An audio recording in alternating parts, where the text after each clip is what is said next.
Well, welcome to Side B Stories, Pat. It's so great to have you with me today. Jana, it is a pleasure to be here. Thank you so much for having me on. As we're getting started, I'd love for you to introduce yourself. Tell me a little bit about you, where you live, your family, perhaps, and even your interests, your academic background. I know you are a generalist, so I'm just curious Yeah. what all of that Yeah. is all about. Sure. Oh boy. I'll try to keep it as concise as possible. I am a Christian. I'm a husband. I'm a father of five children. We have one boy, and the rest are girls. A full quiver, as I've heard it said. And we live in Waukesha, Wisconsin. I have gone through my master's in philosophy, and my interests include writing, research. I've been a lifelong musician, so I play in a local band here. That keeps me pretty busy. Trying to fill the band out with my own family members. I have my own band and kickball team is, I guess, the eventual goal here. Um, What kind of mu- very much into martial arts and fitness as well. I'm sorry. Go Okay, I ahead. was Yep. going to ask what kind of music. Yeah, I am your just classic rock kind of guy. I grew up, some of my earliest memories of just my mom playing her favorite Van Halen and AC/DC tapes in the car. So that just got me hooked at a very early age. I knew I just wanted to be a guitar player, but I'm very blessed to have the ability to pursue those interests and share it with my family and friends and stuff like that. Yes, and you said martial arts and physical fitness, did you say? Yeah, so a lot. It's very hard to sort of describe what I do because it's sort of all over the place. But when I was going to school for nothing fitness related, I was really into martial arts. I was on the competitive taekwondo team, and I grew up in a very inactive household. I was very unhealthy growing up. I was actually quite overweight, and in high school, I decided sort of had enough of that, and I started out in my fitness journey through martial arts. I sort of just randomly walked into a martial arts studio. It was taekwondo, and the instructor at the time became a good friend and mentor of mine, introduced me just to sort of the basics of physical culture and physical fitness and nutrition and eating and stuff like that. So I fell in love with it, pursued it very heavily, and went and got all sorts of certifications and stuff so I could personal train and sort of do that as my job through college. And I started a YouTube channel teaching kettlebells and basic fitness, and that sort of kind of took off a little bit and led to some books. And I'm still doing that to this day. So it is very hard to describe what I do because I do a lot of different things from philosophy to fitness in terms of my business, and then a lot of just other side interests and hobbies and Mm. stuff I enjoy doing as Oh, well. it sounds like you've got a full life, a good life. So let's start at the early part of your life and tell us where you were born. Tell me about your family, the kind of the world that you grew up in, and what that looked like in terms of any kind of um, touch of religion or God. Was it there or was it absent? Yeah, it was there, but in a very thin and unserious sense. So I was born in Pennsylvania, and my dad's job moved this around quite a bit. And growing up, religion was there. It was there mostly, I would say, on one side of the family with my grandparents, and I'll come back and maybe share a bit of that story later because it affected me more than I realized at the time. And that's the fun thing about having conversations like these. You kind of think back, and there's always new layers that you discover about your own story that you didn't quite realize at first. My grandparents probably played a more significant role in my eventual religious conversion than I initially realized. But anyways, we were the type of religious family that are commonly called creasters. We would go to church maybe on Christmas and Easter, but it was even worse than that. We would really sort of only go to church at least at a certain point on Christmas and Easter when the grandparents were in town, type of thing. I see, So it yes. was it was there. It was present, but it was never seriously discussed. We never. I was never properly catechized or anything like that. We never had religious conversation. Um, I remember occasionally my parents would even make jokes about religion, so it wasn't something that was taken seriously. It wasn't something that was lived seriously. So, however, it was there. It was sort of, yeah, I guess a sort of cultural background, if you will. Mm. Otherwise, it was a very thoroughly secular Mm. upbringing for the most part. Yeah, so it sounds like it was a part of your life, very small part of your life, just something that you did every once in a while to impress the grandparents, but not much else. Yeah, I think I think that's fair. It seemed unimportant, and you know, so when it came to a point in my life, without skipping ahead too quickly, where there seemed to be conflicts between the commitments coming from the faith, the little that I understood, and call it the wider scientific worldview, it was very much easy for me to let go of those previous religious beliefs or commitments. What was religion characterized as, or why would it not cohere with a scientific worldview for you at that time? Yeah, so I remember one of the you always look back and you try to analyze where did things take a turn, and I can actually remember quite specifically. This was in the sixth grade, so this will reveal my age. I was in the sixth grade when 9/11 happened, and I didn't really appreciate it at the time. But what happened is I was faced with what are probably the two most prominent objections to the existence of God, and they weren't explicit in my mind, but they both hit me that same year. And the first one came from when my science teacher was sort of outlining, in a as much as you would get in the sixth grade, the origins of the universe story, Big Bang cosmology, and all of that. Very basics, but it was obvious enough that hey, this doesn't seem like the story I was taught from the Bible, right? Right. Right, of creation and Sure. and Adam and Eve and where's the snake and all that, right? So in a very elementary way, you could see that there was a conflict here, right? These stories just didn't seem like the same story. So it seems like science has got this. Science can explain it. We don't need God. That's the first objection I was hit with in the sixth grade.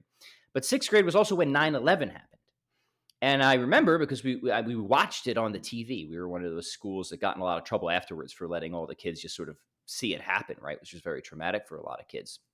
And this really opened my eyes, and not that I never had any difficulties in life before this, but to the profound problem of evil, Mm, right? Like this was an awful, terrible thing that happened. yes. We watched it on television. And yeah, many kids were rightfully traumatized. I'm sure I was to some extent as well.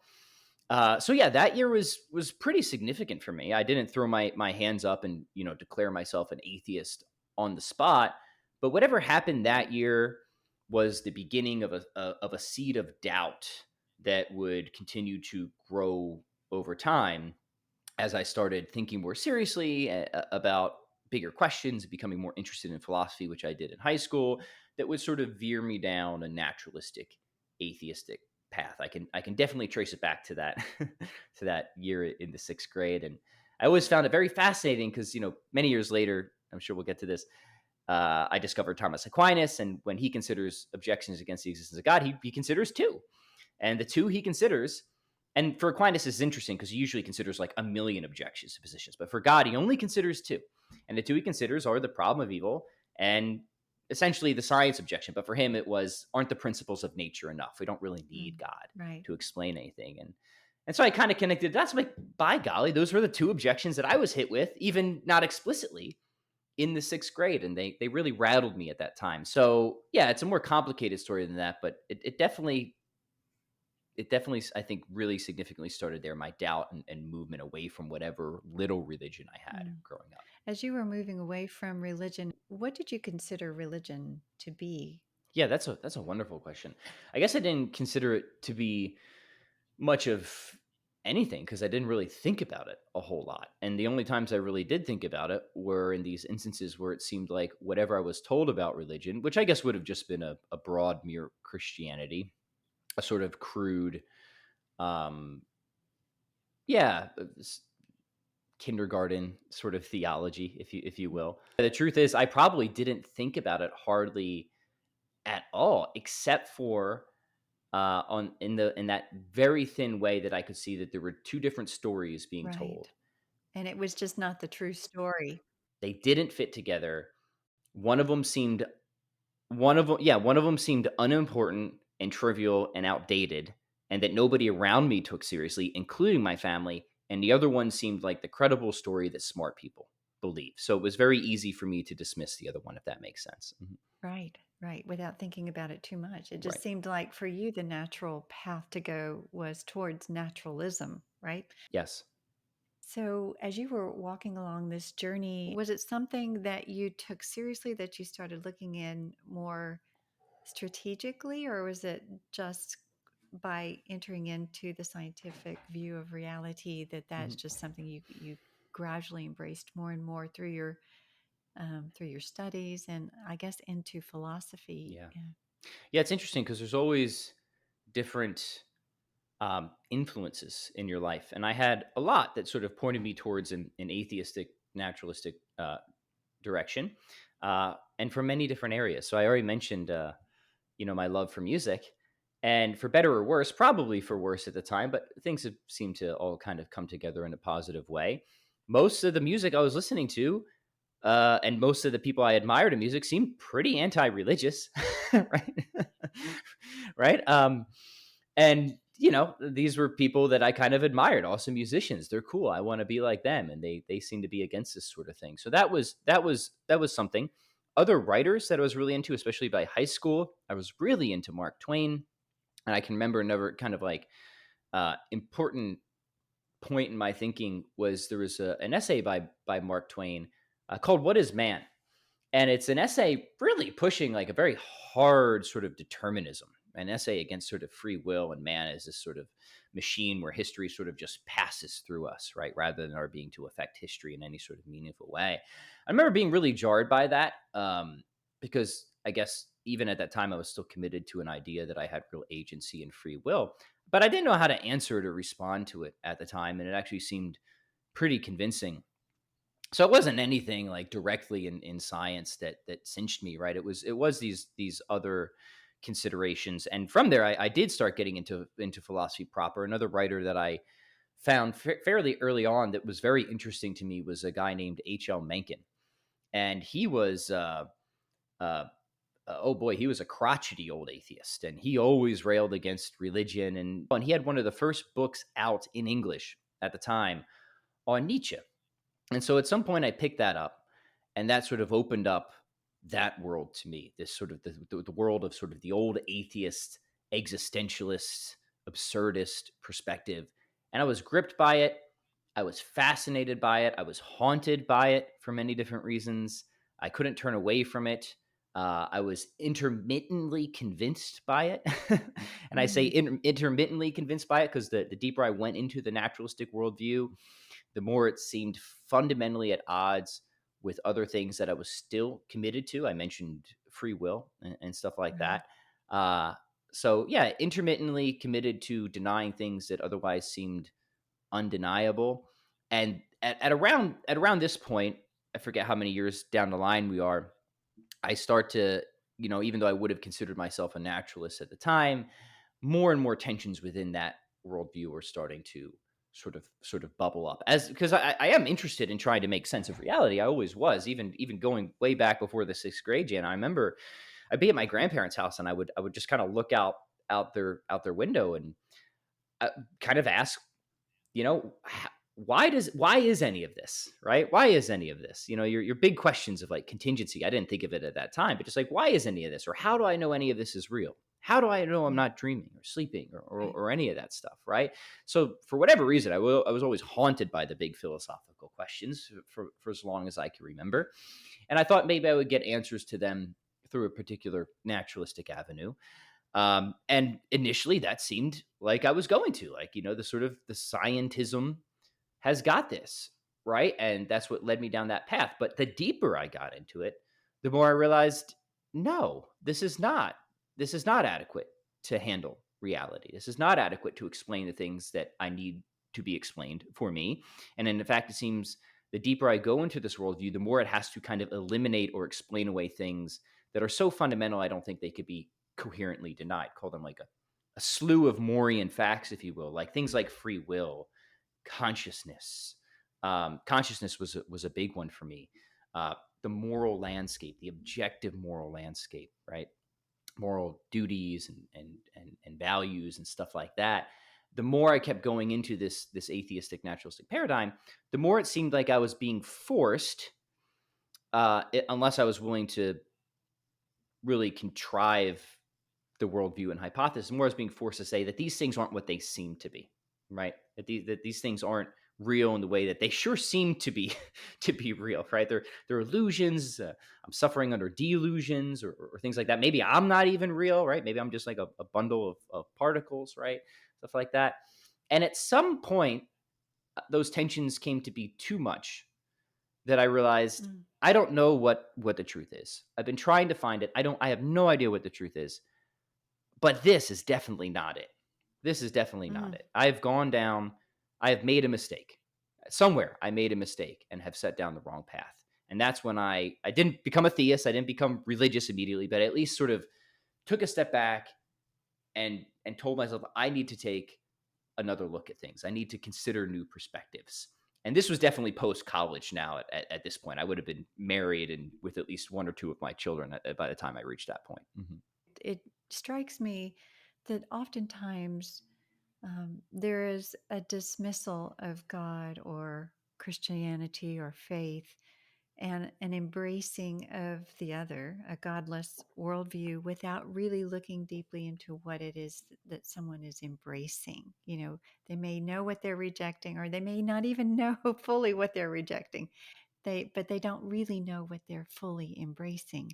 And Yes. it sounds to me like, I guess because of your curiosity, your inquisitive mind, your tendency to think about the big questions, that you were willing actually to look into the bottom of the box, and see where the implications flow from the ideas of naturalism, and that they lead to a really kind of a dark or dismal place, and that is unlivable. It reminds me of how Francis Schaeffer talks about that we are God's creatures living in God's world, and when our views and our lives don't match with reality, there's a tension that comes that has to be resolved. And it sounds like you had a sense of cognitive dissonance about that, probably a bit of existential dissonance about that as well, because ideas aren't just merely theoretical. It's true. When I sort of moved away from religion and towards naturalism, I didn't fully understand it. It took, I mean, there's a lot there to dive into it. It took me years and years of trying, of studying different thinkers and looking into different issues to really feel like I kind of understood the naturalistic paradigm. And to be totally fair, there's many different naturalistic thinkers and they think about things in many different ways. But the core commitments to me seemed something like this: that there's a naturalistic grand narrative, and it's committed to a sort of broad scientism where whatever else reality is comprised of, or whatever we can know about reality, it's gonna kind of come from the sciences, and preferably the hard sciences, right? So whatever exists is gonna kind of be what chemistry and physics tells us about, or at least shouldn't be like repugnant to that sort of microphysical base, right? So you got atomic theory and you've got evolutionary theory, and that's supposed to kind of like more or less explain it all, right? Um, and then you try to run that through, and you try to first, I think there's just certain things that can't even begin to explain, just obviously. So, like, why is there anything instead of nothing instead, right? That is obviously a question so broad that science can't touch it. I mean, science is etiological. It looks at how physical processes unfold over time, right, and how they relate, but it cannot in principle answer the question of why are there any physical processes at all, right? So immediately there's a Right. huge question that naturalism just seems wholly incapable of answering, at least within its own sort of framework of knowledge or epistemology. I didn't realize that at the time. I came to realize it later. But even within it, you start to get these big issues of explanatory problems. I identified three: of morality, of consciousness, of free will, where at least to me, it seemed like these realities are so obvious. They're more obvious than any potential step in an argument for naturalism against them, right? That I think, and I did, be more willing to give up whatever the commitments are that are pushing me towards naturalism than these basic obvious realities, right? These very basic obvious realities. And that's sort of what I did, right? When I kind of surveyed the range of naturalistic options of trying to make sense of not just consciousness, but rationality as well, formal thinking and stuff like that. There's a lot of deep technical issues that I never found anything close to an adequate answer for in the naturalistic accounts: meaning, semantic content, um, the moral dimension, as we spoke about human freedom of the will, contingency, but even going out from there, uh, the data concerning religious experiences, mystical experiences, near death experiences. There's just a whole lot of things in the world that seem to that we need a good explanation for. And it just naturalism, even in some of the points where it can offer kind of an explanation, I found that theism offers a way better explanation. Ultimately, there's some where naturalism offers no explanation at all. But even where it might have an explanation, the theistic one is almost always a lot better, right? And then you just got to have something to say about the problem of evil at some point, which is I wrestled with that as well, obviously.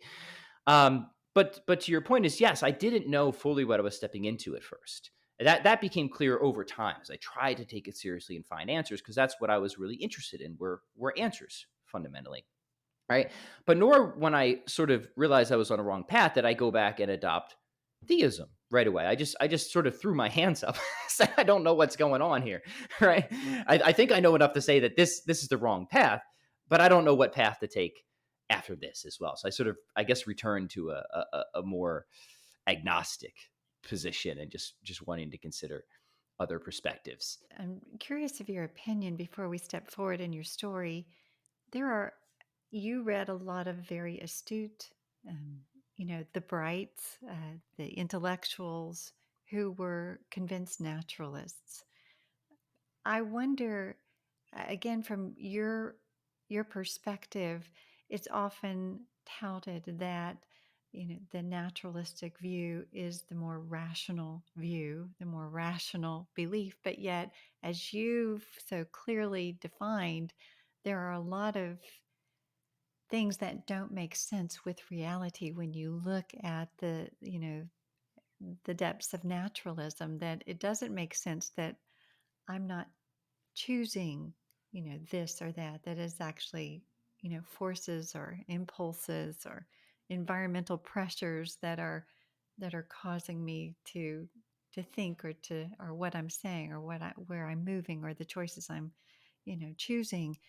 That it seems so counterintuitive, yet the atheist oftentimes grabs hold with gusto to this worldview that, when you look at it closely, doesn't seem to make sense. It seems that they are making irrational choices in order to remain on this position.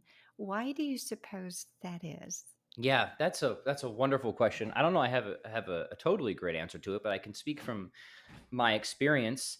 Um, One is, again, I think, related to superficial understandings of religion and worldview comparison, like I had starting out, right? So you think that there's the worldview of religion, which is often presented in a hokey, superstitious fashion, and there's a worldview of science. And we should like science. Why? Because it's powerful. It does stuff. It has given us great technology. We've been able to just sort of tame a lot of nature and build impressive things and treat formidable diseases. So clearly, science is cool. It's a sort of science rocks argument, right? We shouldn't go beyond science. But then the immediate question to answer there is like, well, why, or to ask is the question to ask is, well, does atheism have a monopoly on science, right? Like if I go with science, do I have to go with atheism or naturalism? And the obvious answer is no. It's not, right? So the science rocks argument is irrelevant, at least initially, right? Because science fits just as well with theism. In fact, I would go further. I would say the fundamental core commitments of science, properly understood, are a far better fit within a theistic worldview than a naturalistic worldview. What are some of these commitments? Well, that the world is intelligible, right? That reality actually makes sense, that something like the principle of sufficient reason is true, that there are coherent questions that we can ask, and to all those coherent questions, there is a coherent answer. And as many philosophers will tell you, if you accept that principle of sufficient reason, that sets you up for a pretty powerful argument for the existence of God. But it seems like something like that sort of lurking behind science. At least we're kind of operating according to that, right? That's sort of what is driving the scientific enterprise, that reality can be figured out, right? That we're not just going to wind up with tons of brute absurdities, right? Things that just are with no explanation whatsoever, right? Right. Science also has a great number of moral assumptions, right? That you should investigate honestly. You should report your findings honestly. You shouldn't lie about things, right? Okay, it seems like we want a foundation for that. Science, I would argue, in a deeper sense, is committed to a sort of broad essentialism, that there are things that have common natures that we can really learn things about through controlled experiments, and then yeah, I think that that's going to kind of hold in a stable, regular way in the wider scenario. But that's a traditional commitment of theism, right? That God just gives existence to certain natures, stability, order. These things are below supporting science, and they're the sort of things you would expect from a theistic worldview. They're not the sorts of things that you would expect from a naturalistic worldview. What's a naturalistic worldview? Well, it's a worldview where whatever else fundamental reality is, it's run by a principle of indifference. There's no entity down there in the basement of reality that is totally benevolent or malevolent. It's just totally indifferent, right? But the problem is, like, if that's your bedrock principle, whereas theism is actually a principle of absolute perfection, right? There's not much you really expect from that. I mean, what do you just expect from a principle of indifference? The answer is nothing, right? I don't expect anything from that. So then you got to sort of like start complicating your hypothesis in various ways to try and account for the data. But that's not a great thing, because we think the more you have to complicate your hypothesis, the more likely it's going to turn out to be false, right? We think of like simplicity as a theoretical virtue. Whereas theism is a very simple principle. God is just this being of pure perfection, pure actuality. And from that, through a motivation of goodness, we can kind of expect a world like ours with all these structures and order and stability and intelligibility and beauty and the moral dimension, all the stuff that makes sense of science. Right? So I would say it's the superficial thing that I think leads to comments like theism is irrational. But when you take a more substantial look, Jana, and this is a philosopher I like very much, Alvin Plantinga's famous thesis. He's got a book called Where the Conflict Really Lies. And that's exactly his thesis. He says, okay, superficially, you might think there's a conflict between, science and a religious worldview. But once we take a deeper look, the real conflict is between naturalism and science. And he's got all sorts of arguments for why that's the case. But I think that's fundamentally true. And I think the fundamental issue is people are still operating on those superficial looks, those superficial inspections, as I was. This is not to say that, of course, there's many smart professional naturals out there, very, very smart, and they would disagree with that.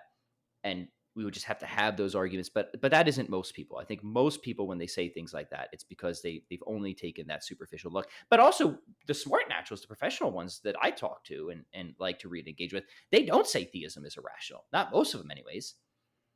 They're mostly interested in trying to just show that naturalism isn't irrational, right? It's kind of the reverse of what you see on the popular level. They're just trying to more or less say, okay, theism is most of them are happy to admit that theism is a very reasonable position, but they're just trying to show that a naturalist position is reasonable as well. So once you kind of get to the smartest people in this debate, you don't usually see language like that anymore. It's much more not just sophisticated, but Nuanced modest, I would in a say. way. Yeah, nuanced and modest. Yeah. Yeah.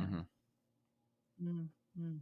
And through this time, it sounds like this is taking us through university of your study philosophy and on into marriage.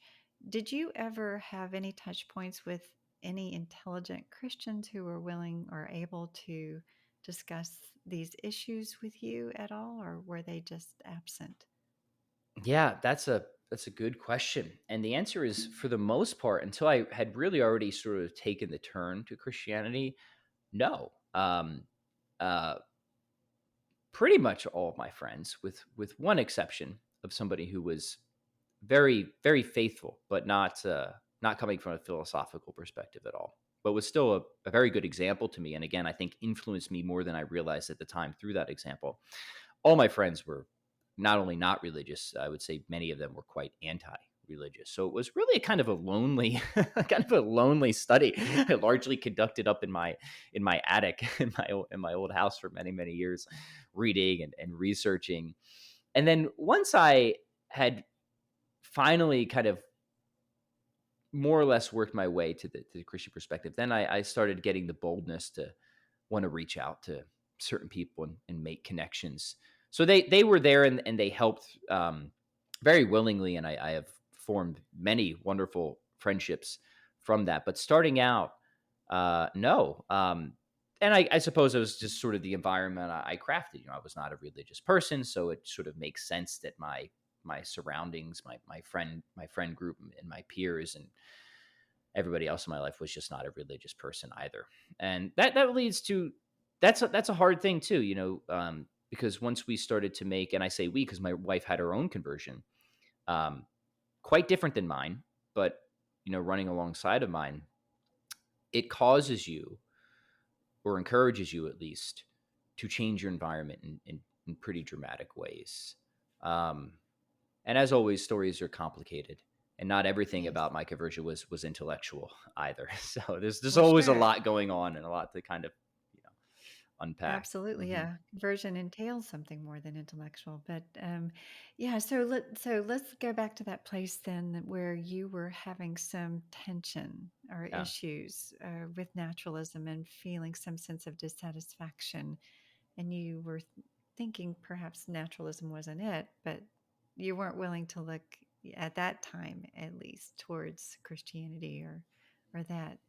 Take us there. Yeah, sure. So my my immediate I did have one friend that was religious at the time. He was a Hindu, actually, a pretty devout Hindu. We never really talked religion much, but I was always sort of interested in his thought. Very very smart guy, very very smart guy, and still a great friend of mine. So my immediate interest was, I guess this is just the sort of the bias of a secular American upbringing, is like, okay, well, whatever else might be the case, it probably isn't Christianity, right? I still had this very anti-Christian bias, so I started looking towards Right, Eastern thought right. and paganism, Eastern thoughts and paganism.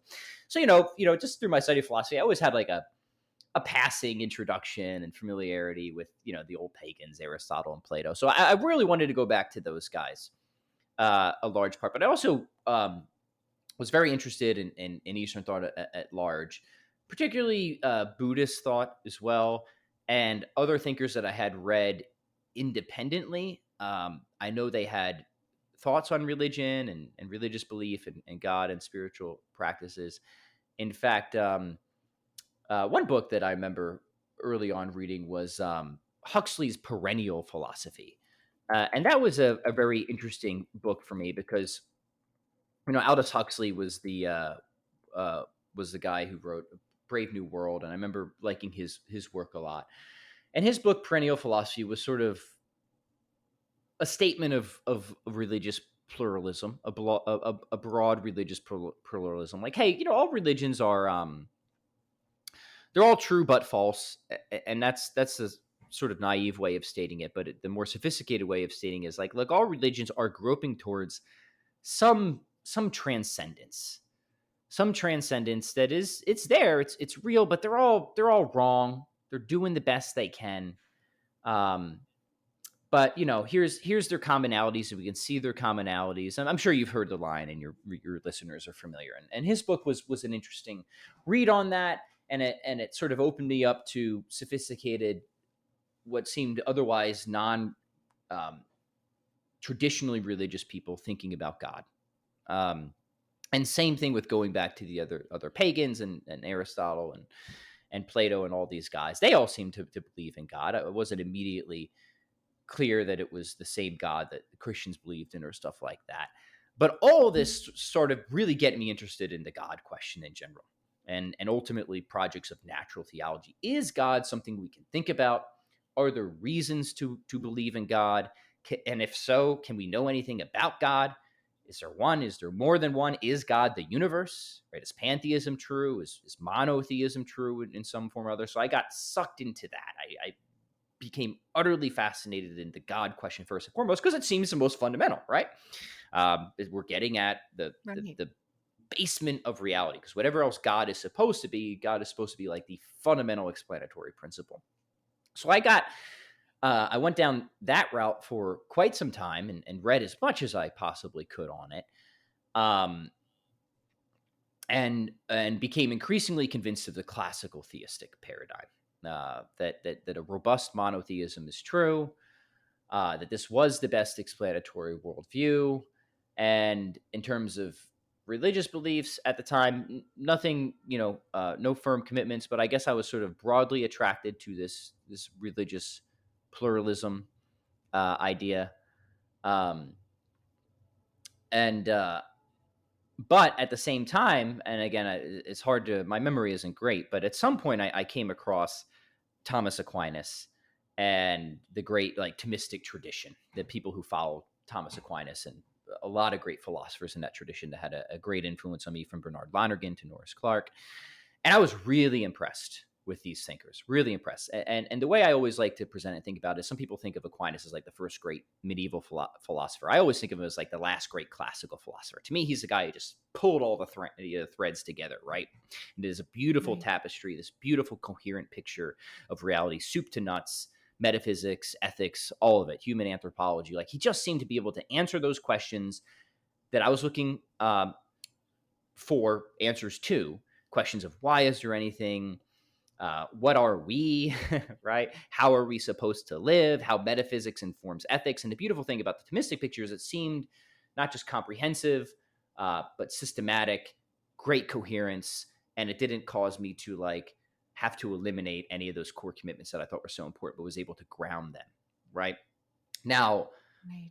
the problem, I suppose, of reading a bunch of Thomists and Dominicans, especially Thomas himself, is they talk a lot about Christianity. And these people are Yeah. really smart. And I was really interested in it from a philosophical perspective, but you can't really ignore that, right? You can't really ignore, like, okay, could somebody who I think is this brilliant, this correct about one thing be so totally wrong about another? And maybe, I mean, sometimes that's the case. Like, I think there's many brilliant naturalists and they have a lot of great contributions, but I think that they are totally off on other things as well. So maybe that's the case. But at some point along the way, I began to become seriously interested in the question of Christianity, and also the truth is looking into the different Eastern religions didn't really cut it for me. They I think they have a host of philosophical issues, or just weren't very philosophically deep at all, and so that wasn't doing it for me, I guess, in a sense, right? Especially the sort of um, uh, broad Buddhist stuff that I was kind of into at the time. Um, so this is where I took the turn towards seriously looking at Christianity, and to me, the most obvious thing at that point was to see if there was any sort of credible historical basis for it, and that's where I became utterly fascinated by the Christian apologetic scene on that front, Mm. and read as much as I could on it for my own fascination, and just to try and answer my own questions. And ultimately, I came to the conclusion that there is a very credible historical basis for the core claims of Christianity, specifically incarnation and atonement, Yeah. resurrection. Who were the author you're reading? Well, yeah, somebody who I know influences a lot of people, that whose work I found very helpful, was Dr. William Lane Craig. He's got a nice little book called, I think it was called The Sun Rises. I remember finding that book very helpful. And then going much deeper into that, N.T. Wright's Resurrection of the Son of God, I found really, really helpful. Dr. Brant Pitre has a book, The Case for Jesus, which I found really helpful. And to me, I didn't need it like proven beyond any doubt. This is the important point I try to make to people, because at this point I was already pretty committed to a philosophical worldview that seemed to, like, in a sense, make probable something like Christianity, right? There's a background there where you might expect Right. something like this. So then if there just is a sort of historical case to be made, right? And you've already got that philosophical background, there's a fittingness there where I think it becomes eminently reasonable, right? That it doesn't, that at least for me, it didn't need to be proven beyond any shadow of a doubt whatsoever. It's just, oh no, this fits. This historical data fits really well with this philosophical paradigm I've already kind of found myself into. It's sort of just the sort of thing I might expect, if you will, right? Even looking at it sort of retroactively, that would flow from essentially two things, right? Classical theism and the obvious fact that there's something screwy with the world, right? Right? Yes. Something like Christianity makes a lot of sense of that, right? And the fact that there's any historical case to be made for it, let alone a strong historical case, I'm sure people are familiar with the usual historical apologetics around the resurrection, um, was sufficient for me to at least begin to say to my wife at the time. This was a very awkward conversation because she was never baptized and she grew up quite anti-religious. Um, to say, hey, I think we should take a look at this. And at this point, we had two children, I think, and we haven't even gotten to that side of the story. But obviously, being married and having kids gives many perspectives on different things as well, especially Yes. especially for her. I think that was a big thing that opened her up to considering certain things, right? Um, so that was it. And then, kind of together, but in different ways, we started seriously thinking about it and slowly trying to actually put ourselves around other Christian people and Christian communities, and things sort of gradually uh, went from there. Mhm. So you became, I guess, intellectually confident, convinced, maybe not with certainty, right, that there was the possibility, a real possibility of a transcendent source who informs all of reality. That that again, that then through Aquinas and understanding some of his arguments for God or the existence of God, those made sense. And then from that flowed, okay, if God exists, then the potential for Christianity and Jesus is true. Just super fast for our listeners, what what arguments does Aquinas present in a nutshell that seem to be convincing for you of God's existence? You have this sort of cause effect type of first cause argument, right? Okay, there's all these things that need to have existence imparted to them, right, in order for them to be actively present in reality, right? Is this something that can just kind of go on indefinitely or in a circle or anything like that? And Aquinas has many arguments to say no. In this type of causal series, what he calls a per se or hierarchical causal series, he argues it's necessarily terminating, right? If there were not a primary first cause that possessed the causal property of existence inherently, then it would never be in any of the intermediary causes or effects, right? But for Aquinas, that's going to be a pretty remarkable first cause, because it would have to be something whose essence just is existence, right? It would just be exists with an exclamation point, right?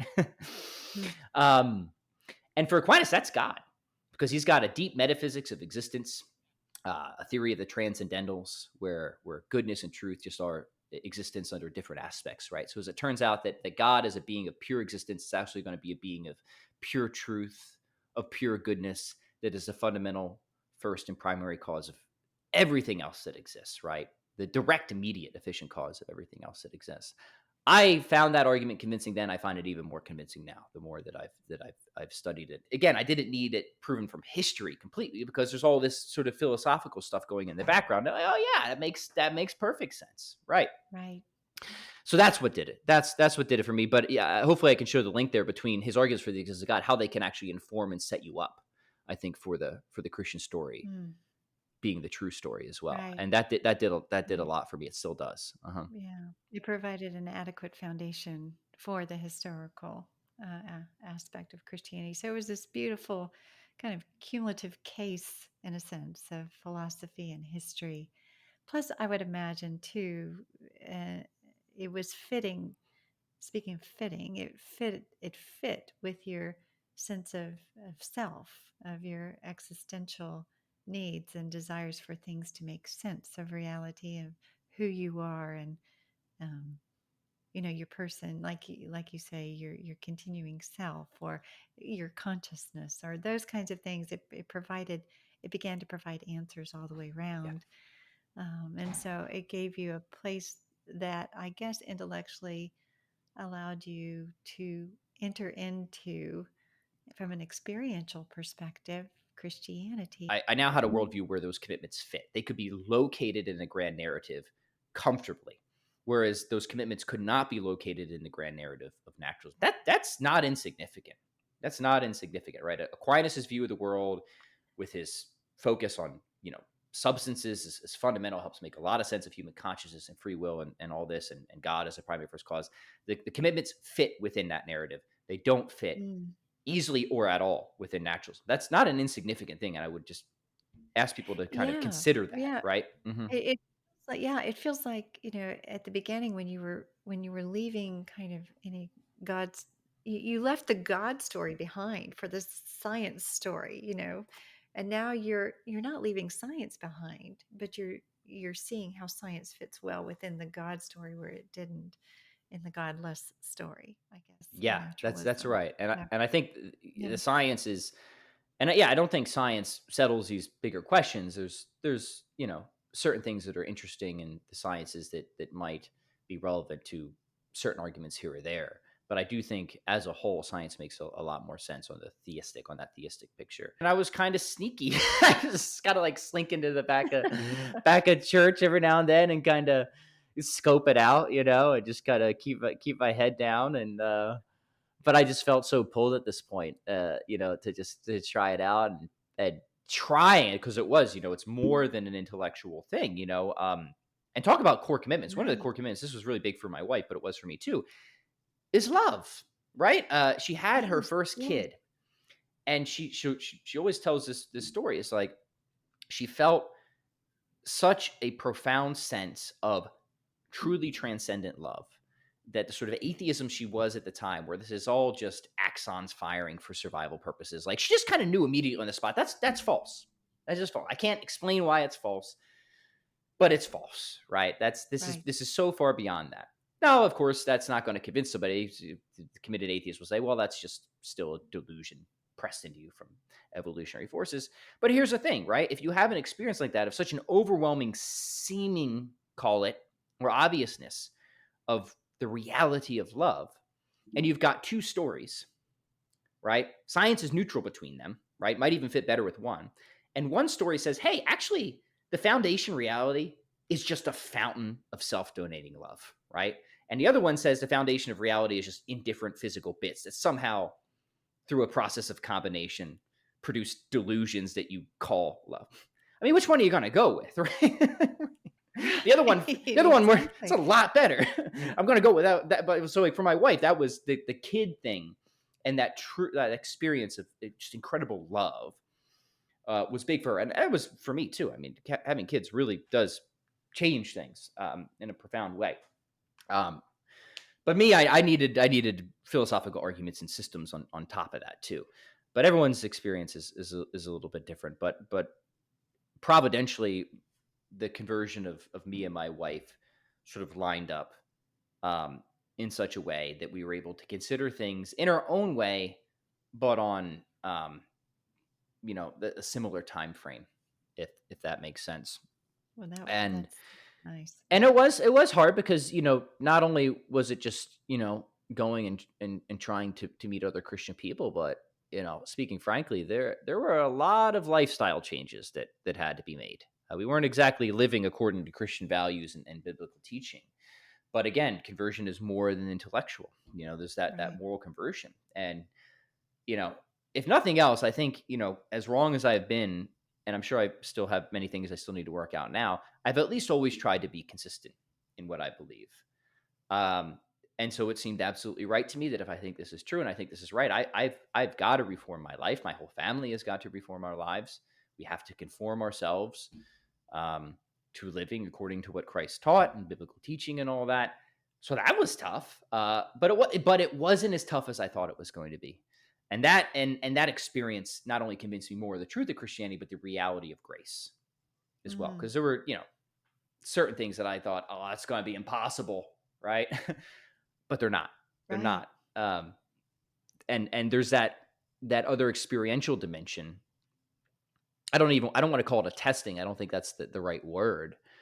Uh, but the openness and the praying, for God to help you to do this, right? To to live according to what Christ taught, be open to grace. I became just personally convinced of that, just through the shifts we had to make in our lives. Yeah. Yeah. And I love that you say conversion is not merely intellectual. It's not. You can believe without surrender. And it sounds like you have submitted to the God who created all things, who created and purposed you too, and is very personal to you in ways that allow you to experience the fullness of Him and the fullness of goodness and beauty and truth. What an amazing story that you have. Is there anything else you'd like to add to your story? I'll mention my grandparents. Here's Mm, another line of providence, so I can tie it all together. Because I said yeah. they were the Yes. one part of my family that they were such beautiful people. And my grandfather, when he died, he was the kind of guy who everybody in the state came to his funeral because he was always just giving to others, and he was extremely devout in his faith through his entire life, and everybody loved him so much. And growing up, I always thought that was like independent of his religious beliefs, right? He's just a good guy and just believes that spooky stuff. And now I realize, no, this was integral to who he was. And, in my atheist years, I was very materialist. And I was materialist, ironically, in two senses. I was materialist in like the philosophical sense, but I was also materialist in like the consumerist sense. I wanted things. I wanted to be successful and have the business and write the books and all that stuff. And I remember when my grandparents passed, and this was at a time when I was really kind of going through, I forget exactly where I was on the conversion, but I was definitely on the way towards Christianity. I remember one of my uncles gave my grandfather a very expensive watch, and I was going to inherit it. So I was kind of excited about that, right? Um, but what happened is that watch went missing. So when I went to go get my inheritance from my grandparents, the watch wasn't there, and literally the only thing left in their house was just some religious icons. That's it. That was the only thing that was Huh. left in their house for me. That was it. And like to me, like that was essentially God yelling at me at that point, right? Like it couldn't have been How more old obvious. It couldn't have how old been. were you at this time? I would have definitely been out of college Okay. An prior adult. to Okay. full conversion. Probably like mid 20s, something like that. Okay. Midish 20s. Yeah. Um, and it was just one of those lines of providence. It was so obvious. More obvious to me than any like you know, immediate like mystical vision could have been, right? Of the life that I was supposed to leave behind and the life I was now supposed to live from the people Mm. that meant so much to me and what was left behind from them. So that's what I think I'll finish with Mm. there. Yeah, probably felt very personal, almost gift not only from your grandfather, but from God Himself, Yeah. almost. Mhm.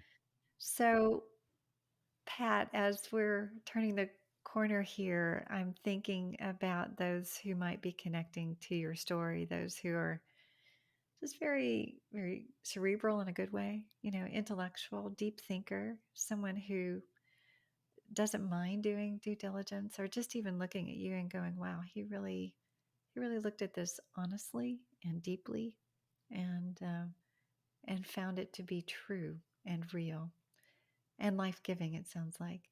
And I wondered what you would say to someone who was listening in, who might actually be open to consider God, whereas they may not have before. Yeah, that's a wonderful it's a wonderful question.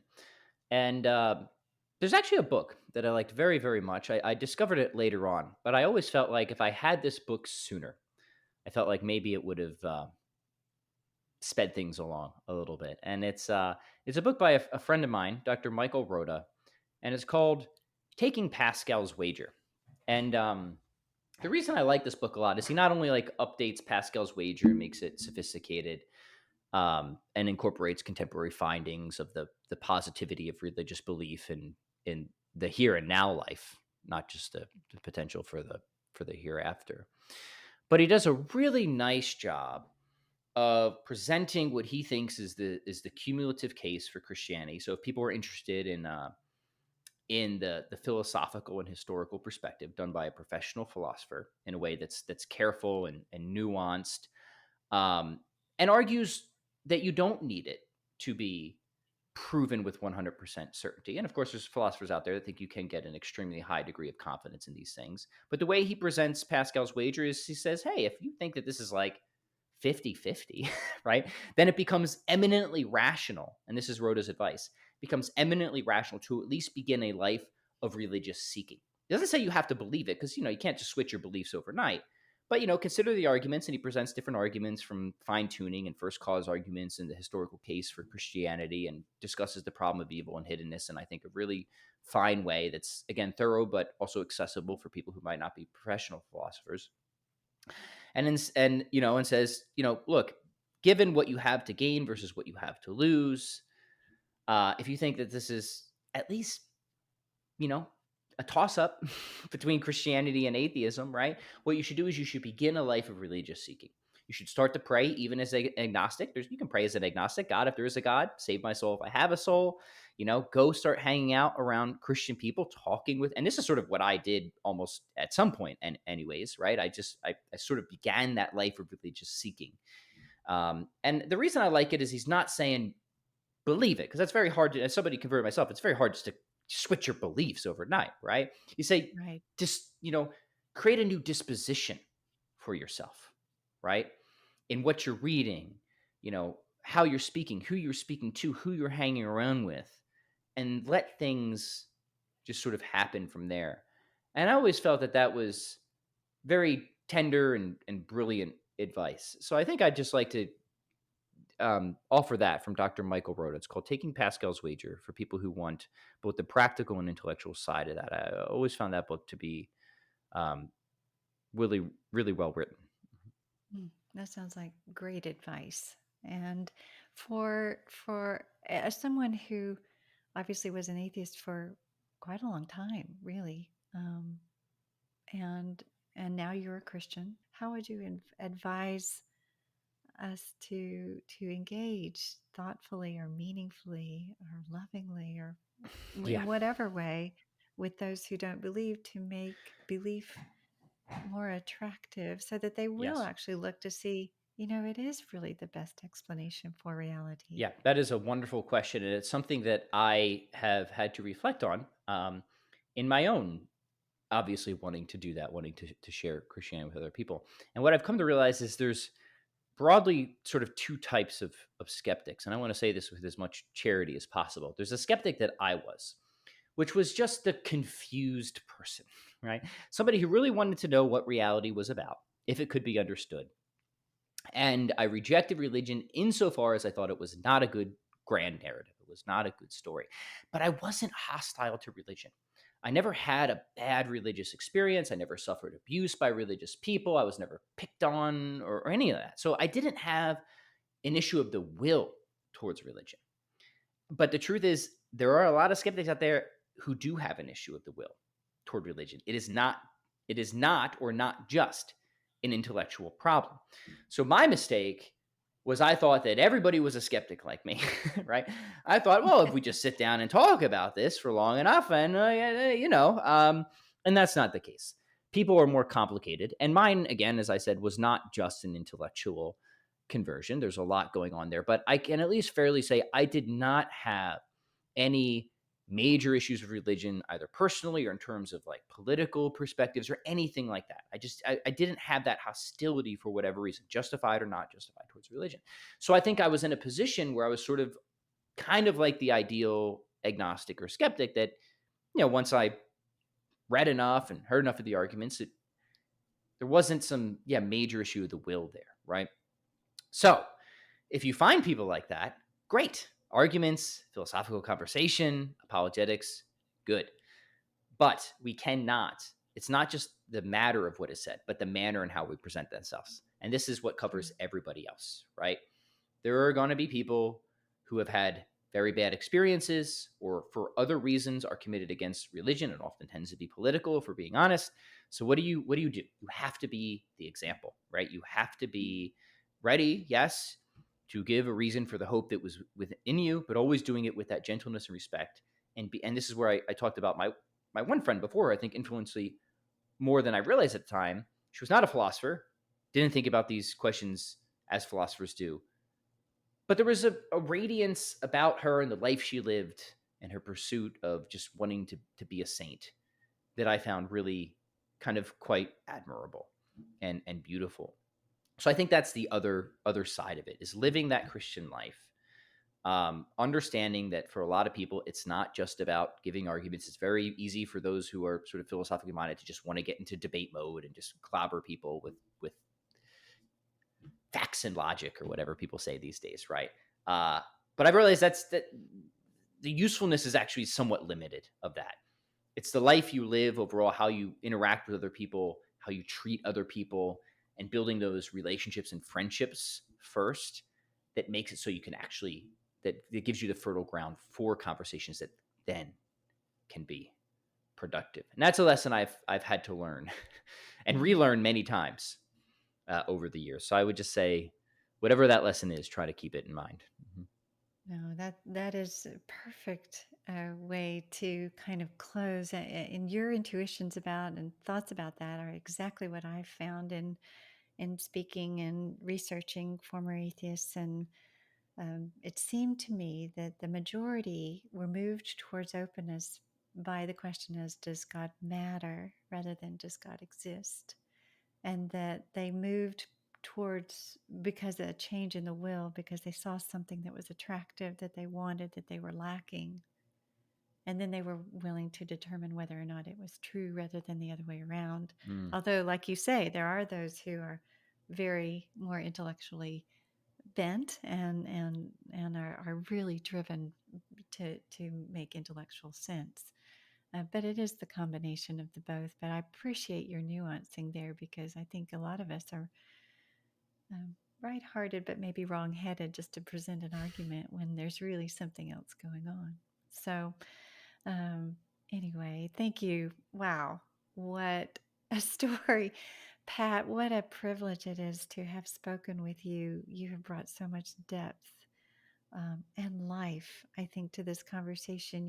You are a picture. You're a beautiful counter narrative to the statement that belief in God is irrational. You are the living contradiction to that, because you have demonstrated, both through your intentional journey intellectually, but also understanding how it affects, how ideas have consequences, how you can't just hold something theoretically and just go along and try to have sense in your life. You really do have to be honest and be willing to change your path when things aren't going the right direction, or when they aren't, making sense. It reminds me of uh, a statement that C.S. Lewis said, something to the effect of, if you're going down the wrong path, it's not going to do you any good to keep going down the wrong path. At some point, it makes more sense to turn around and figure out the right path. And that's what you've done. And I know that so many listeners are going to be inspired by you, motivated, and maybe even challenged by your journey, and I hope in a good way. So thanks so much for coming on today and telling us your story. I almost wish we had just a lot more time, because there's so much I think we could still tease out, but we'll come to a close now. But thank you so much, Pat. Thank you, Jana. It's been an absolute joy. Really appreciate it.